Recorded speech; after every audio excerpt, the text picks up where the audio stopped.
இன்னைக்கு என்னம்மா செய்ய போற? இன்னைக்கு சொரக்காய் போட்டு மல்லாட்டை பயிர் போட்டு செய்ய போறேன். ஓ, அதுக்கு எது தாளிச்சிட்டு இருக்க? தாளிச்சு தான் முன்ன செய்யணுமே, ஆரம்பிக்கணுமே. கடுகு போட்டு வெடிக்க விட்டுட்டு மிளகா கிட்ட போட்டு தாளிச்சிட்டு வெங்காயம் கருவேப்பிலை போட்டு எல்லாம் தாளிச்சு மஞ்சத்தூள் அரை கரண்டி போட்டுக்கணும்.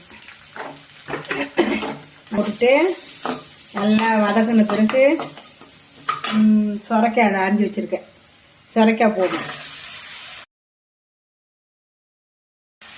குழம்பு மிளகாத்தூள் ஒரு கரண்டி போடணும். 1 ஸ்பூன் அளவுக்கு உப்பு போட்டுக்கணும்.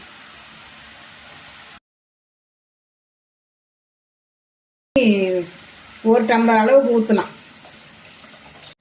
மல்லாட்டை பயிரை போய் கொஞ்சம் குறண்டு அரைச்சிட்டு வரலாம்.